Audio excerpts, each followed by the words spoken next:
1 Coríntios, capítulo 1, versículo 8. Você que está em casa, que está vendo, nós estamos aqui diante uma reunião para pregar a verdade do Evangelho.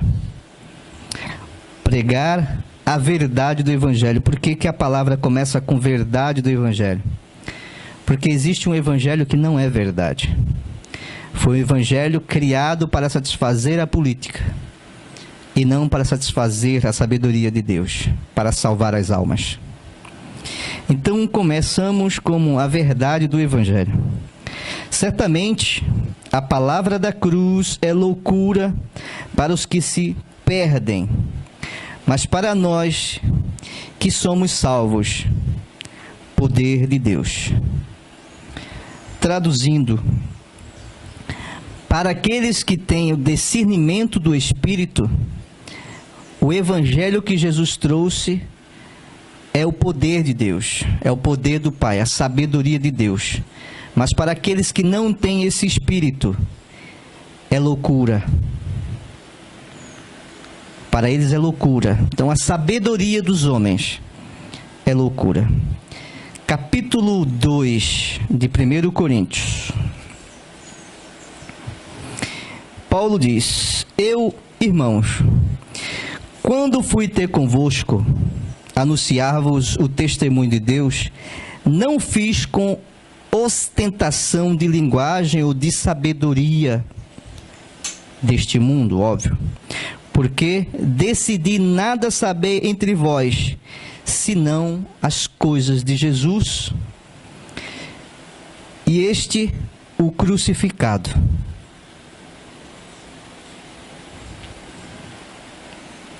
E foi em fraqueza, temor e grande temor que eu estive entre vós.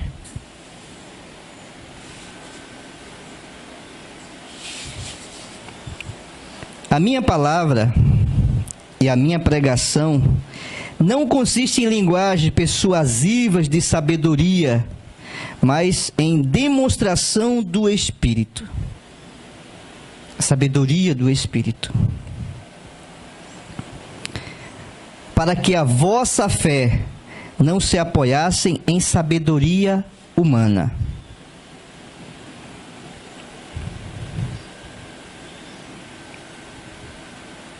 Para que a nossa fé não se apoiasse em sabedoria humana.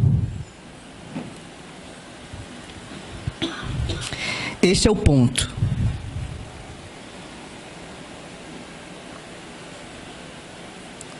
Vamos separar a sabedoria de Deus e a sabedoria humana. Porque a sabedoria humana, ela não nega a nós mesmos. A sabedoria humana não deixa eu negar a mim mesmo.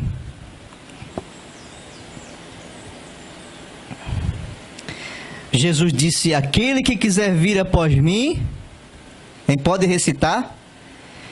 Aquele que quiser vir após mim,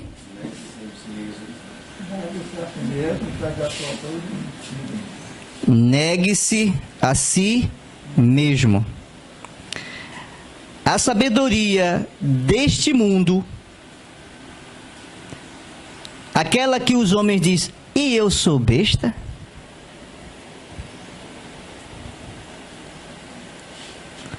Aquela que os homens dizem: e eu sou besta?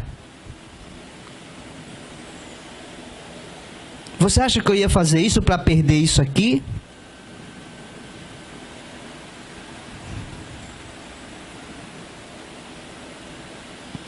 Existe sabedoria que parece ser reta, parece ser boa, mas ela é perdição eterna.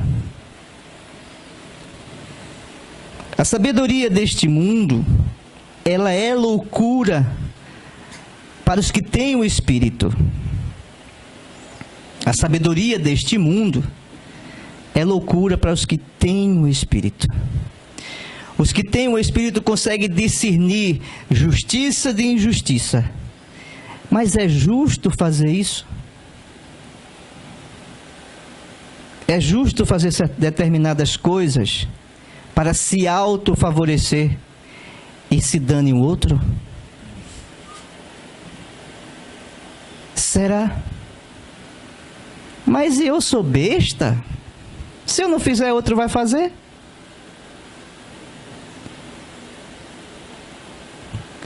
Baseado em quê? Na sabedoria do Pai? Na justiça do Pai? Ou baseado no seu próprio eu humano? Porque para você fazer prevalecer a justiça, a sabedoria de Deus, fazer ela chegar ao coração dos outros homens, você tem que ter condições de negar a si mesmo, negar as vantagens que vêm. Nas horas que você mais precisa é onde chega as ofertas. É onde chega aquelas ofertas, olha, vem comigo, imagina o que você vai ter. E você acaba traindo a verdade que você acredita, traindo o seu próprio caráter, traindo as suas convicções espirituais. E um abismo chama outro abismo. Ainda que nós venhamos a perder nossa vida, é mais importante conservar o caráter do Espírito. Será que nós, como igreja, porque igreja não sou eu, igreja somos nós.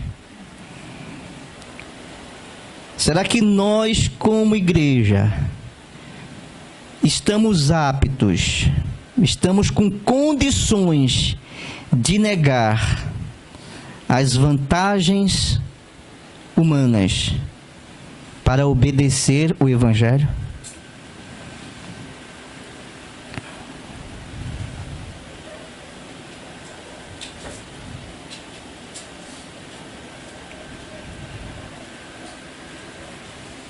Estou fazendo essa pergunta não com ar de que você possa falar neste momento, mas para a sua reflexão.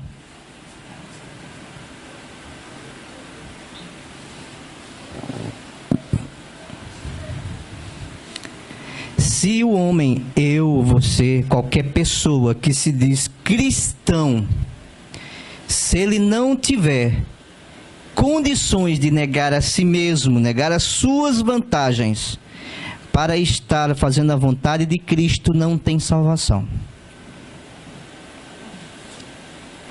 Não tem salvação. Esse é o limite. Não existe outro caminho. E é nas pequenas coisas que Satanás vem para nos corromper. É nas pequenas coisas. É nenhuma afirmação. Na hora de nos negarmos a nós mesmos, na hora de negarmos a nós mesmos, nós temos que estar em Cristo. As vantagens vêm. Olha, Cláudio, vem para cá, rapaz. Você vai ter vantagem nisso.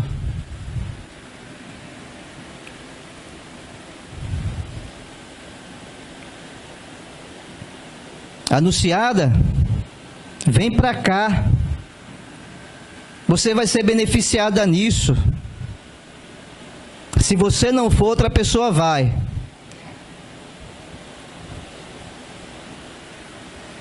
Irmã Bia, irmã Lia,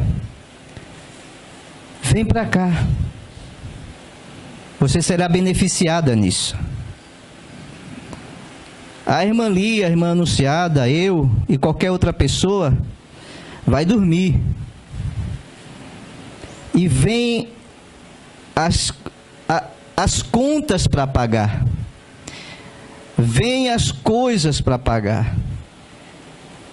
E o Espírito diz: não vá. De manhãzinha cedo, no café da manhã, alguém já chega e já confronta você. Imagina, olha só a vida dos pastores. Eles são os primeiros que se dão um exemplo errado. Você fazer só isso não tem problema nenhum. Faz, imagina, você vai pagar suas contas. Isso é besteira, isso não é pecado não. É nas pequenas coisas.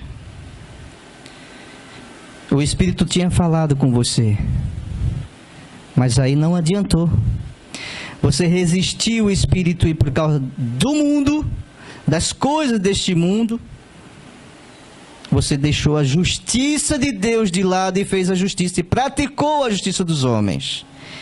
Porque o pastor se corrompeu, está corrompido e levando um bando com eles. Eu quero o seu relato.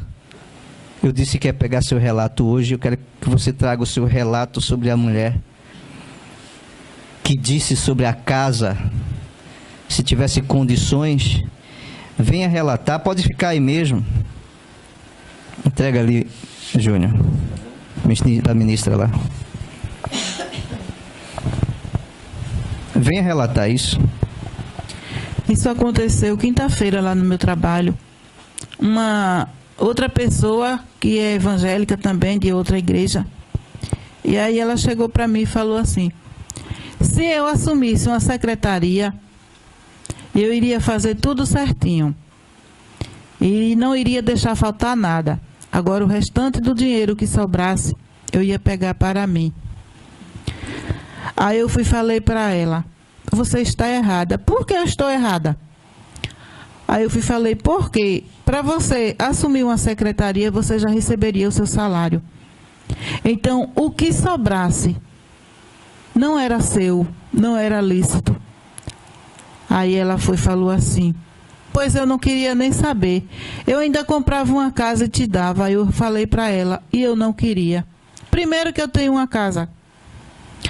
E ainda que eu não tivesse, eu não quero nada que não for meu. Porque tudo nessa vida tem um preço. E aí daquele que pega as coisas que não é lícito para si e pega para si mesmo. Aí ela falou: oxe, os pastores são os primeiros. E eu fiquei muito chateada com aquilo. Entrei no setor e comecei a falar com a outra menina. Como é que uma pessoa que se diz ser evangélico, seguir a Cristo e fala essas coisas? Com isso. E comecei a me interrogar. Esse mundo não tem mais jeito. Essas pessoas estão todas contaminadas. Porque pessoas que estão dentro da igreja. Aí quando ela falou os pastores, eu disse: por isso que está tudo desse jeito, porque é cego guiando cego. Aí quando eu comentei com o ministro, ele falou: você esqueceu de falar que o único pastor é Jesus. Eu digo: é, de fato. Mas eu falei que era cego guiando o cego. Por isso que está tudo desse jeito. É isso aí. Pode aplaudir.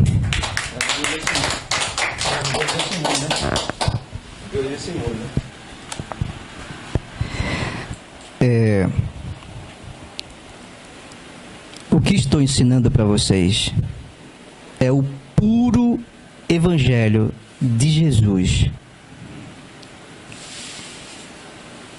Esse evangelho vivido, vocês terão vida eterna.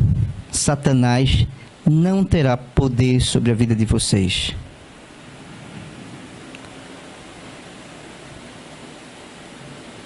Os nossos antepassados morreram da pior forma possível porque eles não aceitaram se corromper para receber benefício próprio.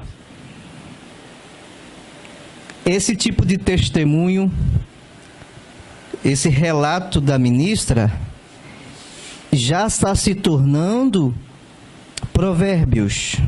Até os pastores, eles são os primeiros.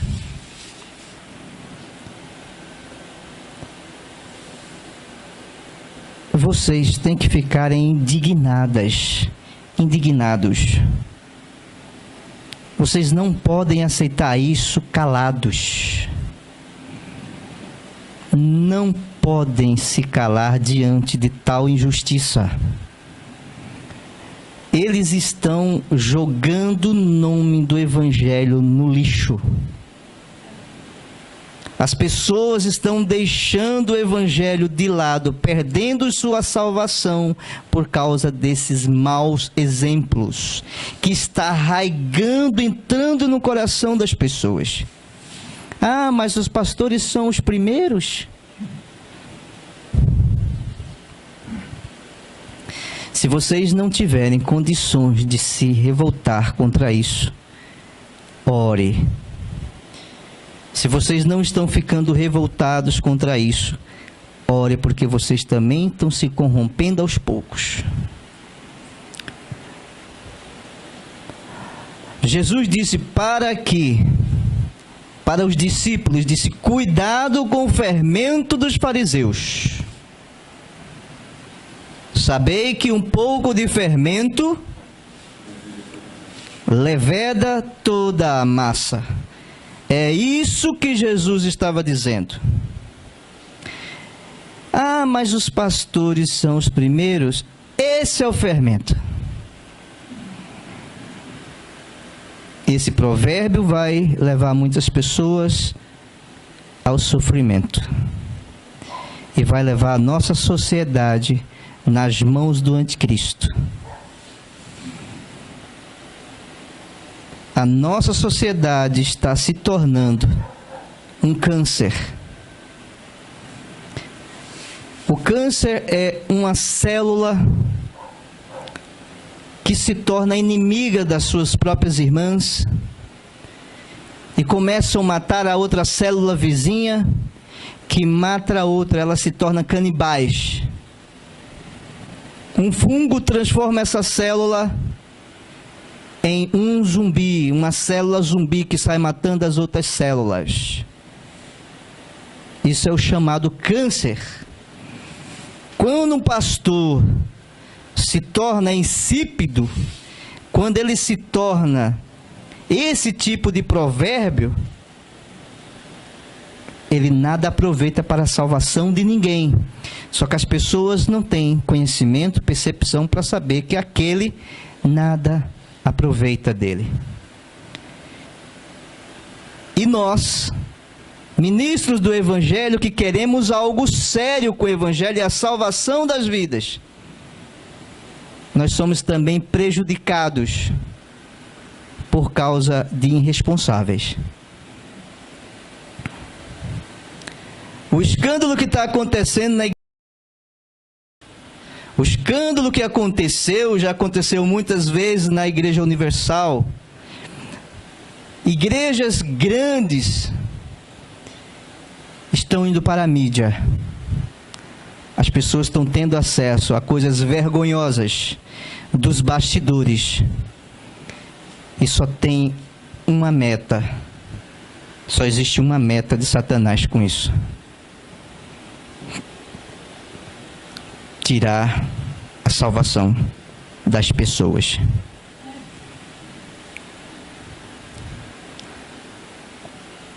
Tudo isso inicia numa palavra chamada sabedoria.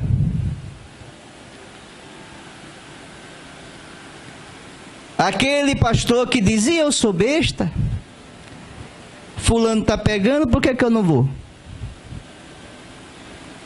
Começa pequenininho, naquele membro que vê o outro fazendo coisa errada e também vai fazer. Ah, mas fulano já comprou até o carro. Você viu fulano e fulano é besta? Tu que é otário, fulano, que não roubasse. Ele comprou o prédio dele. Essa é a sabedoria deste mundo. A sabedoria deste mundo. E todos olham para aquele camarada e evoluindo. Ele cresce, ele cresce. Ele cresce.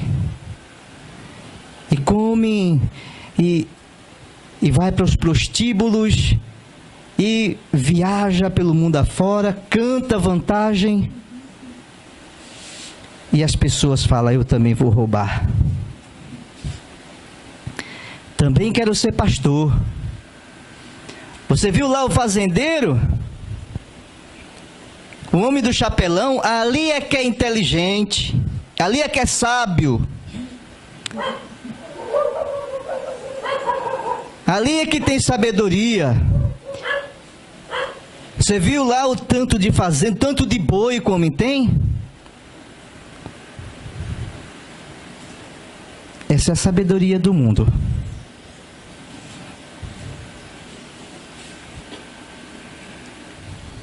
Versículo 21 do 7. Pode ler.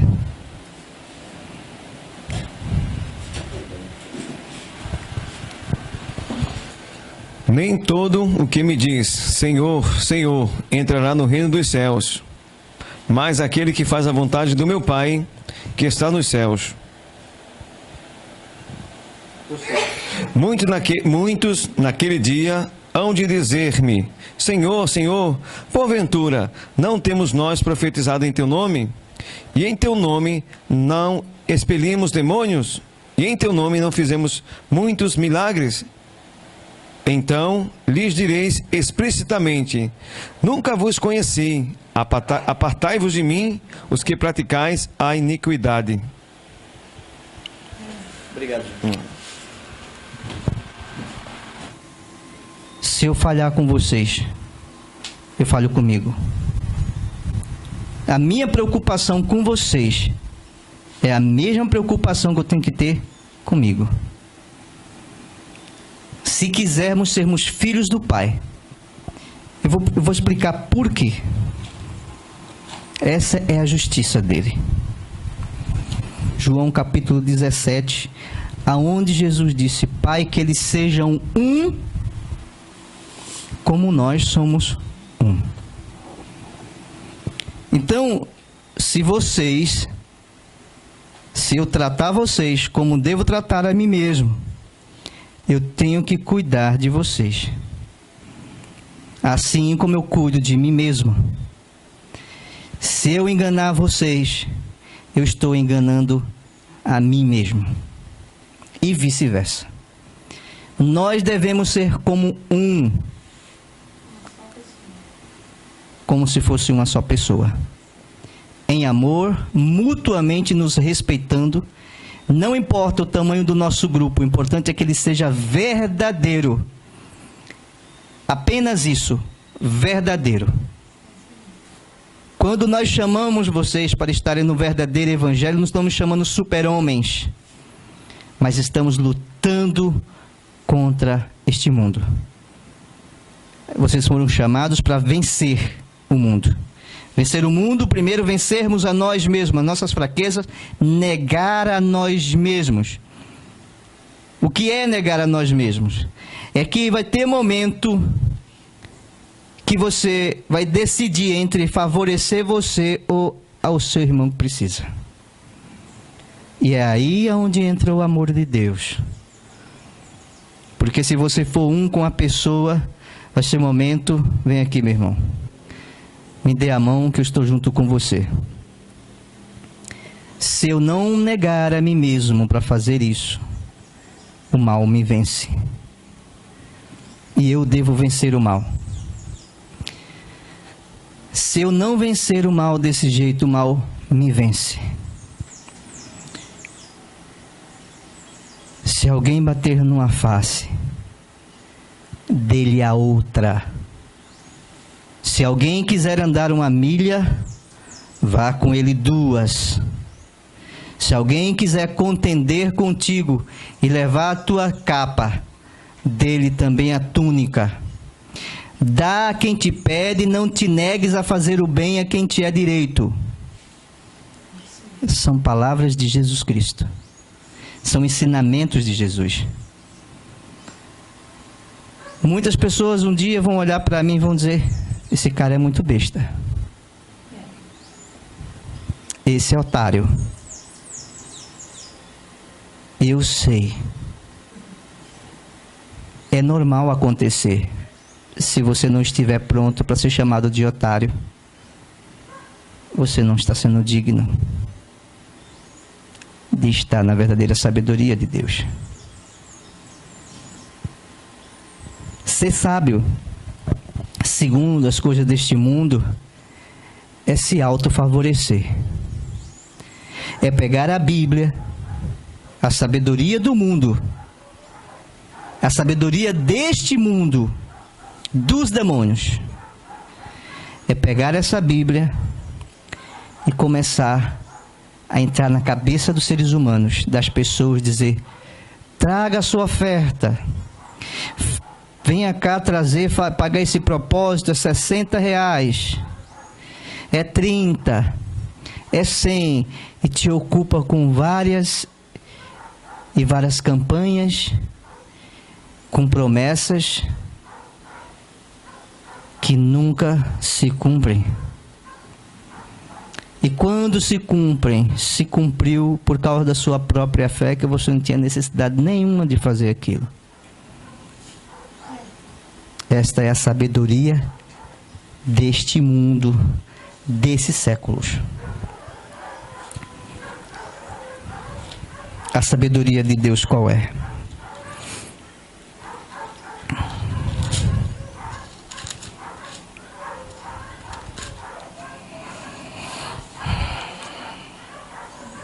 Guardai-vos de exercer a vossa justiça diante dos homens.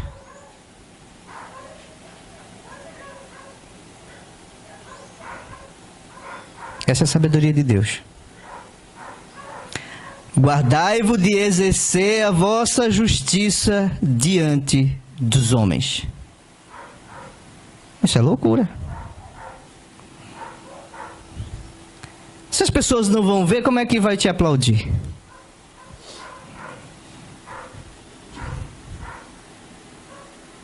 Se as pessoas não veem você fazer a justiça, como é que vai aplaudir você? Isso é loucura para os homens. Para os homens, isto parece loucura. E os irmãos de Jesus falavam isso para ele. Não acumuleis para vós outros tesouros sobre a terra, onde a traça e a ferrugem corrói, os ladrões escavam e roubam, mas juntai para vós outros tesouros no céu, onde traça nem ferrugem corrói, onde ladrões não escavam nem roubam, porque onde está o teu coração, aonde está o teu tesouro, está o teu coração.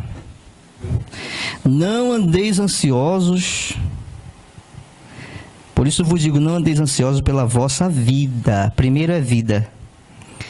Primeira vida, pelo o que haveis de tem vida, vírgula. Quanto ao que haveis de comer ou beber.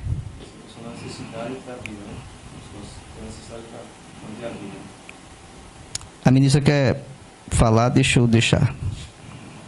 Passa aí.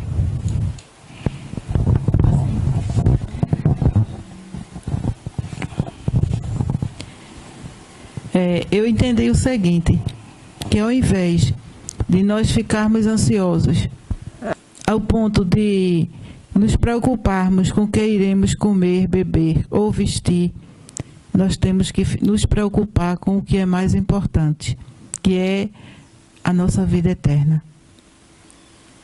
Porque e tudo isso aqui é passageiro. Que a preocupação nossa com o pão na mesa, com nossas vestes, o nosso bebê, o nosso bem-estar, tudo isso é coisas muito passageiras, né? Então, nós devemos nos preocuparmos, sim, com a nossa vida eterna. Se nós cuidarmos disso daí, aí sim. Maravilha. Eu quero que o Júnior termine a conclusão. É uma pergunta dentro disso aí, para mim entender, né? É a questão do extremo de me a ponto de não viver mais uma vida de trabalho, entendeu?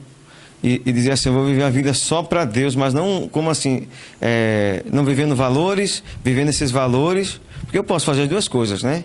Viver para Deus, vivendo meus valores dentro do meu âmbito de trabalho, né? Agora, que eu não posso fazer dos meus recursos materiais o meu ponto de apoio para tudo nessa vida. Porque sem Deus também não vai adiantar de nada. Seria mais ou menos isso. Mas pode... Vamos lá. Nós sabemos, e vocês sabem, que nós precisamos de alimento. Se você não comer, você morre. Nós necessitamos de nos vestir. Não é verdade? É necessário, porque senão você sair pelado por aí, até mesmo no inverno vigoroso, você pode morrer de frio, né? É. Então, o que Jesus está fazendo? Jesus está dando para nós uma hierarquia de importância. Está expondo diante de nós, olha, observem isso. Está vendo isso aqui? Isso se trata de justiça, tá? Isso trata de justiça. Quando ele fala aqui, ele fala para vocês isso, é aquilo que eu iniciei, é aquilo que o louvor falou, é aquilo que nós iniciamos cantando. Quando nós falamos isso, nós entramos nessa hierarquia de importância. Quando ele diz, olha, ele diz, quanto ao que haveis de comer ou beber, quer dizer, nós sabemos que temos necessidade disso. Nem pelo vosso corpo, quanto ao que haveis de vestir, ele sabe que nós necessitamos. Não é a vida mais do que o alimento e o corpo mais do que as vestes? Ou seja, ele está mirando, ele está focando numa hierarquia de importância. Aí nós vamos chegar num ponto central. O ponto central é, se alguém apontar uma arma na sua cabeça, ou alguém chantageia você, vou te tirar o teu emprego se você continuar nessa igreja, ou se você continuar defendendo Jesus, ou se você continuar sendo cristão. Aí você hoje vai ter uma hierarquia de importância na sua vida.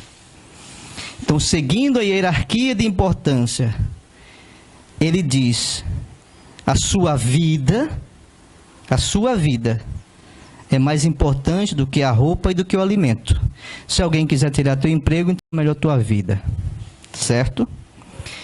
Se alguém quiser tirar a tua roupa, te deixar nu, é mais importante a tua vida.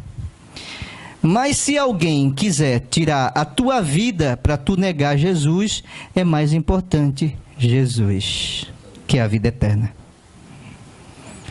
Então, a sabedoria deste mundo não sabe distinguir essas coisas. A sabedoria dos homens não conseguem alcançar o patamar de sabedoria nisto aqui. Porque a sabedoria deles não é espiritual. Quando eu digo espiritual, eu estou dizendo do Pai, tá? Porque o Pai é espírito. Então, a sabedoria deles não vem do Pai. A sabedoria deste mundo é aquela que autofavorece o homem, é aquela que traz resultados para determinados grupos e não para todos. A lição de hoje. Vocês não vieram aqui para ver alguém gritando, passando emoções para vocês. Vieram para aprender o Evangelho. Não para ouvir alguém gritando. Para você sair dele. Você viu que bênção, rapaz. Mudou o que na sua vida?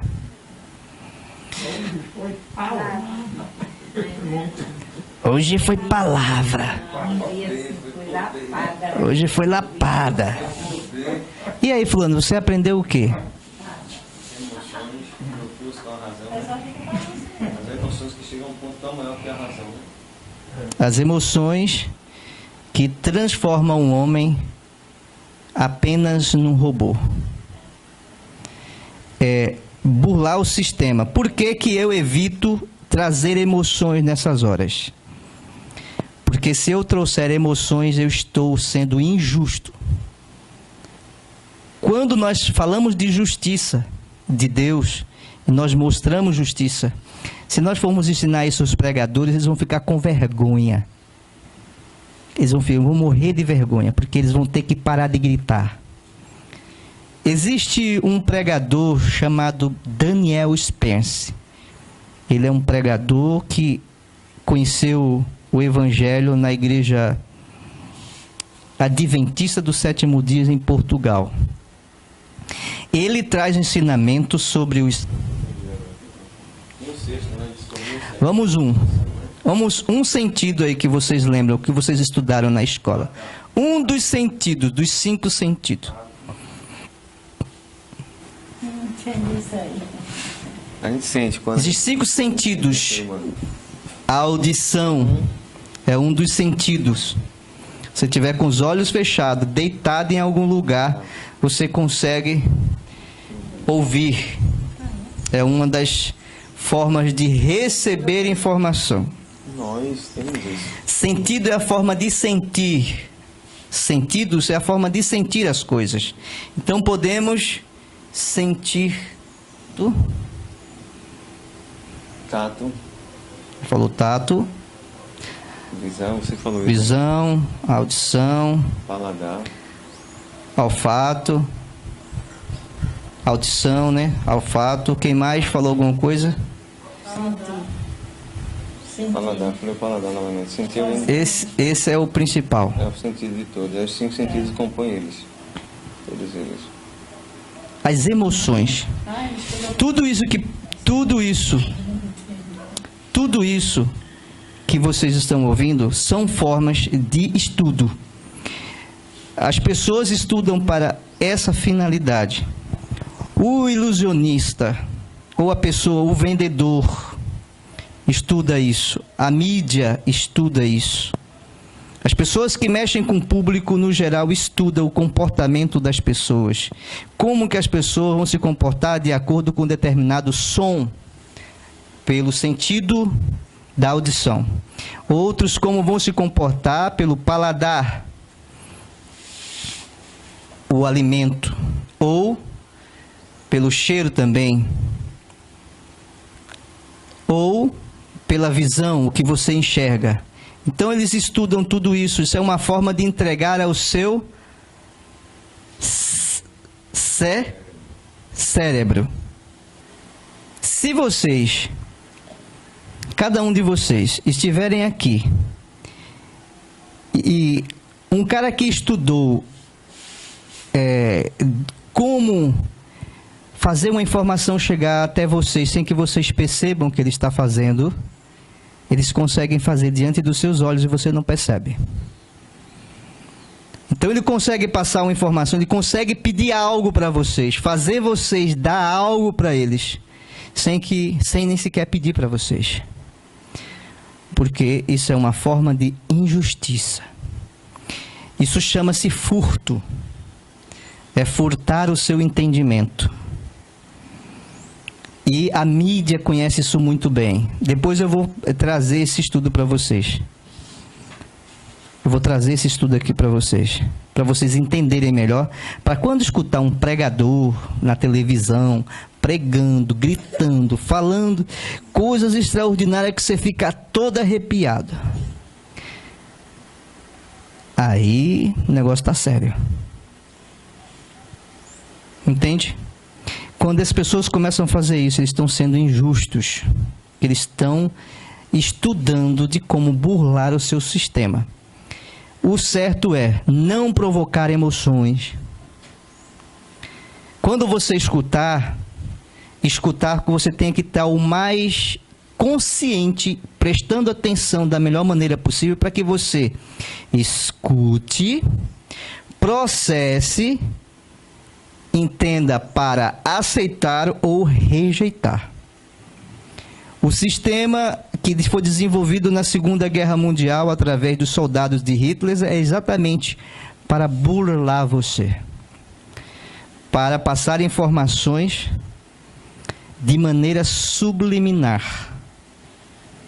Então, passar informações. Quando vocês estão vendo um pregador, você diz: meu Deus, que pregador é esse? Esse camarada geralmente está burlando o sistema. Porque às vezes você fica tão focado nele e quando termina você não sabe o que você aprendeu.